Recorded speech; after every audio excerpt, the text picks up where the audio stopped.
কেমন আছো সবাই? তোমাদের সঙ্গে একটা ভিডিও শেয়ার করেছিলাম যে লেস কিনে ঠাকুরের ড্রেস তৈরি করছি। তো চলো এখন ড্রেসগুলো দেখানোর আগে তোমাদের সঙ্গে একটা কথা বলি। আমি কিন্তু একদমই নতুন, তেমন কিছুই পারি না দর্জির কাজ। আমি কাজ শিখেছিলাম 15-16 দিন মতো এই ভিডিওটা শুরু করার আগে।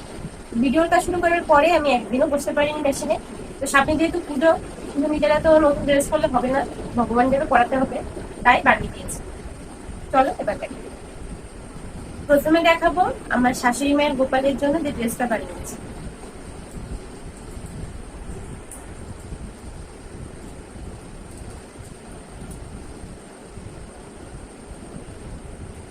এটা হচ্ছে আমার শাশুড়ি মায়ের গোপালের জন্য। কেমন হয়েছে জানি বুঝতে। এইবার দেখাবো আমার শাশুড়ি মায়ের রাধা গোবিন্দর জন্য যে ড্রেসটা বানিয়েছি।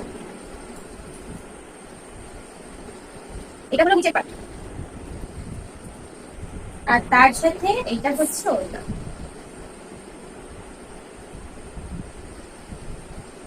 আর এটাও বানিয়েছি, ওইটাও সেম।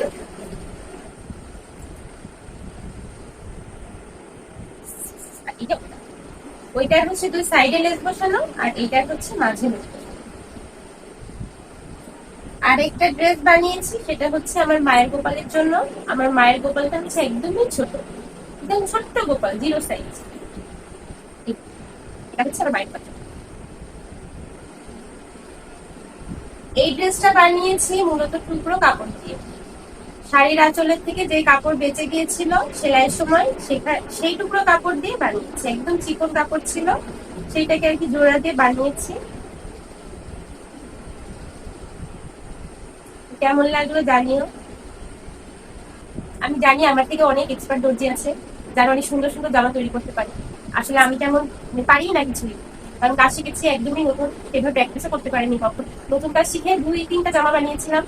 আমার মেয়ের জন্য একটা বানিয়েছিলাম, আর গোপালের জন্য 2-3টা জামা বানিয়েছিলাম, ওই পর্যন্ত। আর ভিডিওটা শুরু করার পর থেকে তো একদিনও বসতে পারি।